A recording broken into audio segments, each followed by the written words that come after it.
Thanks very much for staying with us. Time now for Eye on Africa with me, Georgia Calvin-Smith. Tonight, a truce in tatters. Violence in South Sudan's capital prompts the country's president and his number two, whose rival forces are behind the bloodshed, to call for another ceasefire. The nation had hoped to see the end of clashes like this. Well, South Sudanese Vice President Riek Machar joined leader Salva Kiir's unity government as part of a peace deal aimed at wrapping up years of civil war. But for many on the ground, the agreement has made little difference. And it's business time for India and Kenya. Prime Minister Narendra Modi heads to Nairobi, the latest leg of his tour of the continent. He's hoping his nation's call will give China a run for its money as it chases trade in Africa.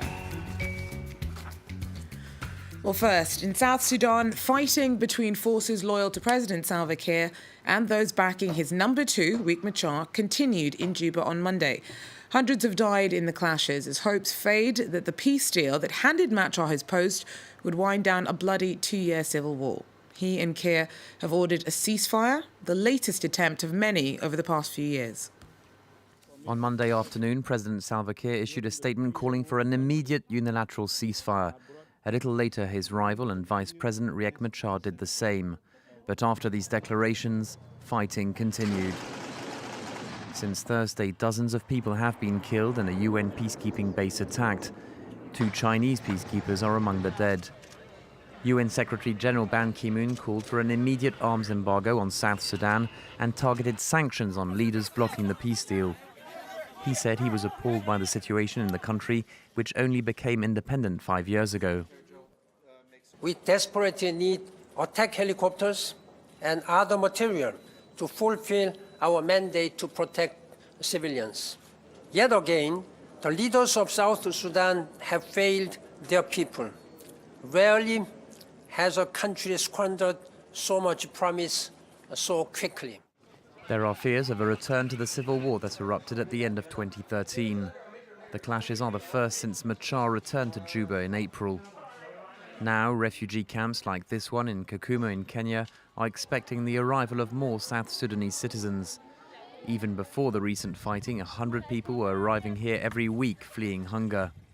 In all, the civil war that began in 2013 has displaced more than 2 million people. Well, despite the ceasefire on Monday, the US and India said that they'd be pulling non-emergency staff out of South Sudan.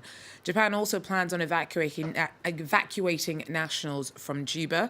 Faith in efforts to stabilize the situation is fragile. Even though the latest peace deal saw Riek Machar return in April to join a unity government, for many South Sudanese, the civil war never really ended. Alan Boswell tells us it's unlikely that this latest truce will hold. Not until something changes drastically, and it's hard to know exactly what that would be, given the situation. The events of the last few weeks have essentially just confirmed what a lot of people really feared, which is the structure of this peace deal that the international community really kind of forced down on the leaders, put 2 different armed groups who are competing for power within the city. And there was a bit of an illusion for a while, which some might characterize more as a delusion at times, that there is a peace consensus for this, but this has just shown that actually really there is no agreement between these parties about sharing power in the near term, and that puts the city, obviously, and all the civilians inside it in a very dangerous situation. So outside of Juba, you've traveled throughout South Sudan. Have you seen much evidence of tangible inroads into establishing peace on the ground? Well, the peace deal was originally structured to be between President Salva Kiir, who's the president, and then his vice president, who was accused of throwing a coup, and then he rebelled. But since that crisis started, several other areas in the country also started mobilizing, and the peace deal never really took into account their situations very well. So in April, I visited, for instance, a part of the country where I was watching a rebel group who was loosely aligned to the rebels. They were already training new groups. Last month, I visited a camp, which after I was there, like 3 days later, it was attacked by government troops.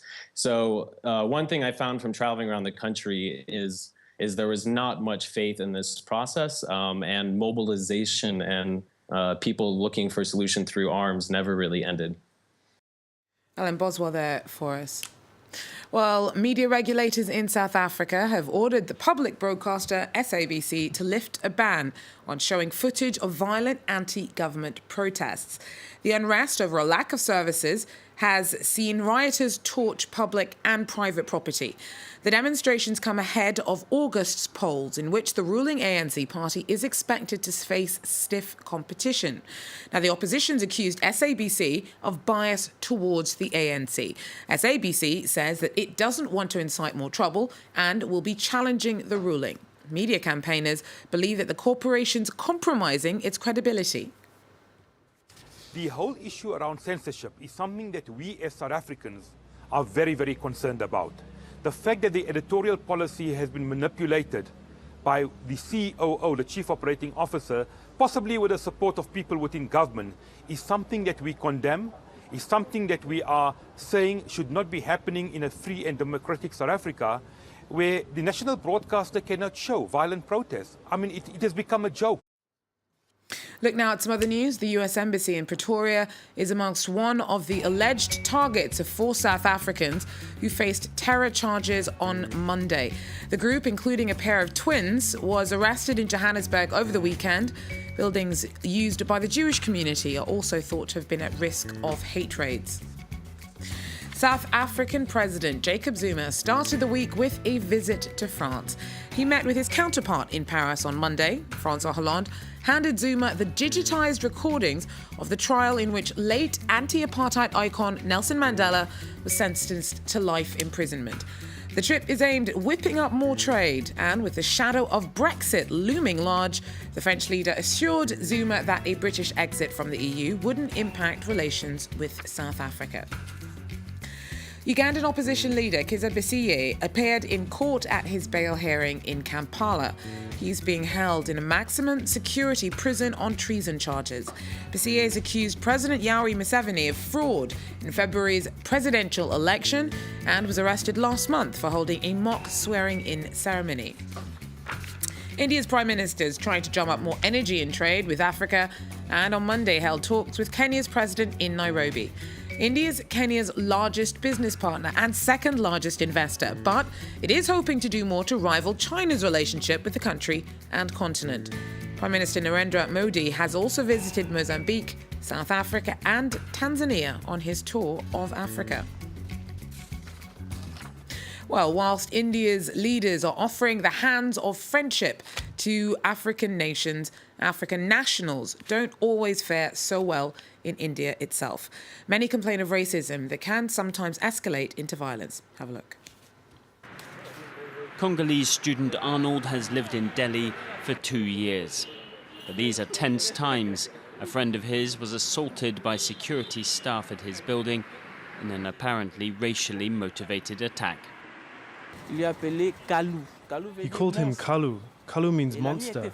My friend got angry. Why do you call me Kalu? Why? Then they took my friend to the basement and he was beaten up. He had 2 fractures. And as of now, he hasn't studied for a year. Last May, another Congolese student in the city was stoned to death after a row with a rickshaw driver.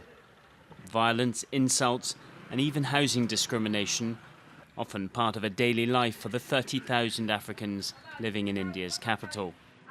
The way they eat, drink, live, everything is different. People say that they end up eating the street dogs, while families are scared that they'll chop up their kids and eat them.